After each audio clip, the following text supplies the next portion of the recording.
What up, homeboys? Apollo 3 is coming out on December 12th, and they are gonna release the Cataclysm content 10 days after that, and that means one thing. There's gonna be so much rep grinding to do. So I decided I am gonna teach you how to get your reputations. I'm gonna go over all the reputations so you can go through what reputations you gotta focus on or what reputations you gotta skip.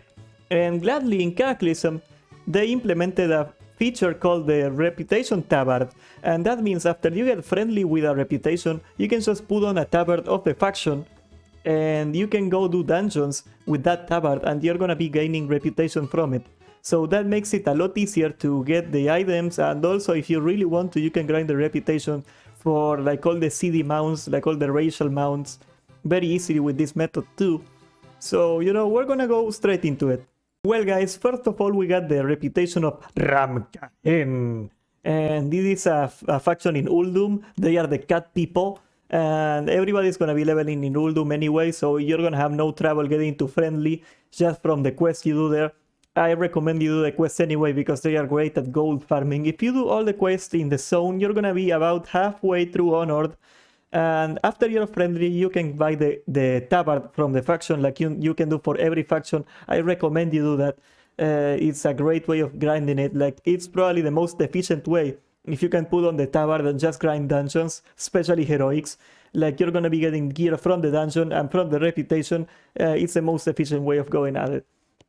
But anyway, what are the rewards? Okay, we got caster boots. They are really good. We got a necklace that's for melees and hunters, and that's we also got a tank shoulder wrist pad, sorry. Also a belt for holy paladins. I forgot to mention that. After that, we got miscellaneous blue items. They are mostly aimed at the feral druids and rogues and hunters, and also some caster gear for shamans. And the enchant of this faction is 60 agility and 35 haste.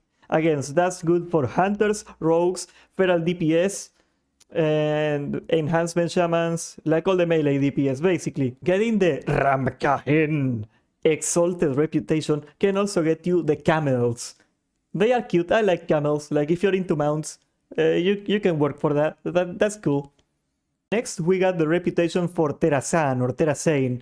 Some people tell me it's one, some people tell me it's the other. I know I'm not gonna please you all. They are earth elemental people living in Deepholm, and you are actually starting as hated against this faction. You gotta do a quest chain in Deepholm for the earthen ring, and after doing that long and tedious quest chain, it is really annoying, trust me. You're gonna get to about Honored with the faction. But anyway, after you hit friendly, like always, you can get the tabard and just grind through dungeons if you want to. Since these are all earth elemental peoples, rock people you could say, the only valuable reward that they have are gems. And we're gonna look at these gems. We got one gem that has 50 intellect and 25 haste. We got a gem that has 50 strength and 25 critical strike. We got a gem that has 50 agility and 25 mastery, and another gem that has 75 stamina, sorry, and 25 dodge rating. What does it mean? Pretty much every single freaking spec has to grind through this, especially feral tanks. Like all the plate tanks can get away with not getting this gem, but feral druids absolutely have to do this faction. Anyway though, I would not recommend for you to focus on this faction first. It is not nearly as important as getting your pre-raid gear before this. I would like leave this on the back burner, just do the dailies maybe every so often and grind all the other ones before that. Then we got the most PTSD inducing faction in the game. The earthen ring is in Bashir. Bashir is a zone. It sucks, okay? It's a terrible zone, it's underwater, nobody likes it. It sucks, it sucks, it sucks, it sucks. But anyway, good news for you is that you only gotta do the quest all the way to friendly, and once you're friendly with the earthen ring, you can just get the tabard and never step on Bashir again. They do have dailies, and they are kind of okay, but they suck. The zone sucks, okay? You don't wanna do Bashir, like, I'd rather brush my teeth for 8 hours than do Bashir. But anyway, guys, the rewards you can get are boots for shaman DPS. They are decent for elemental and what's it called? They are great for enhancement. You can get gloves for caster DPS of cloth. You can get a ring with agility on it. That's great for rogues, every melee basically, and hunters. You can get plate gloves for healing, so that's basically holy paladins. And you can also get the enchantment for your helmet that gives you 19 stamina and 35 good dodge. So that pretty much means that every tank has to do this. Like if you're a paladin, you can get some decent offset pieces. They also got some decent healing items and some miscellaneous melee DPS items. Nothing too notable in here. But overall, if you're a tank, if you're a melee DPS, or if you're a shaman, you would probably need to do this dungeon, this faction too. Okay guys, and the next faction is the Guardians of Hyjal. Where are the Guardians of Hyjal? We're gonna need to do a little detective shenanigans to find where are the Guardians of Hyjal. They are in Hyjal, okay? Like it's in the name. It's in the name. All right. I cannot believe it. But anyways, if you do this faction, they got dailies. They are quite annoying to do when you got other people doing them because you gotta click on items and stuff. But if you don't have a lot of competition, they are actually pretty efficient to do. You can also do the dungeon reputation thing like always. But basically they have a belt for plate DPS, that's Red Paladins and Blood Dead Knights, and Dead Knights, sorry, DPS Dead Knights and Warriors. Then they got a Clothcaster DPS belt, that's also really good. Then you got boots for enhancement shamans and hunters basically. And then you got a cloak, a cape for tanks. These are good for pretty much every tank spec. Every tank has to do this faction too. And their enchantment is 60 intellect and 35 critical strike. So that's a great enchant for caster DPS that rely on crit. Like for example, fire mages or let's say boomkins, just to name a few. They have miscellaneous blue items. They are mostly around melee DPS. They have some caster loot in here too.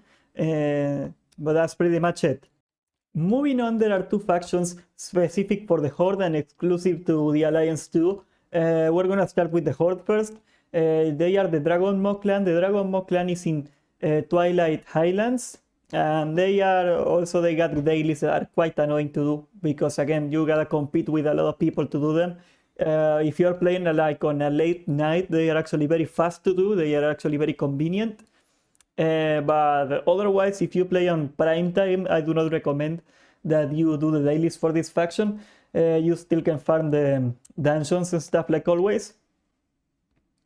First of all, they have a caster necklace for DPS. They have a balanced and restoration druid leather belt. They got gloves for feral druids and rogues. And they also have plate tanking boots. And their enchant is 60 strength and 35 mastery. So that makes it pretty much a good Dead Knight or Warrior DPS enchant. Solid reputation overall. Their blue loot is actually varied. You got a little bit for everybody. So pretty much any single class should do this reputation eventually. They got something for casters, for melee DPS, and for tanks. Maybe if you're like a feral druid tank, you don't need to do this faction. Pretty much every spec has to do this. The Wildhammer clan is the alliance equivalent for this faction. They are also in the Twilight Highlands, and they got basically the same items with different names and the same enchantment too. Finally, we got the PvP factions. The Alliance has the Baradin's Wardens and the Horde has the Hellscream's Reach. They are in Tolbarad. You can level this reputation by doing all the Tolbarad dailies and battlegrounds. If you plan to PvP, this is also worth considering. They got epic trinkets. They got a trinket for warriors or blood dead knights and red paladins. That's really good. They got a healer's trinket. They got a trinket that's very cheesy. This trinket can give you 400 resistance of pretty much every school of magic. Your gonna use this. Obviously, this is designed to counter mages and whatnot, but in some fights in Cataclysm where surviving is important, people have used this before. So if you're gonna play a tank, some fights may require you to farm this trinket. Then you got the Stump of Time, which is another casting item, another trinket. And then you got the Unsolvable Riddle, which is a DPS, melee DPS trinket, and Hunters too. Okay, and aside for that, you can also get the Drake of the West Wind.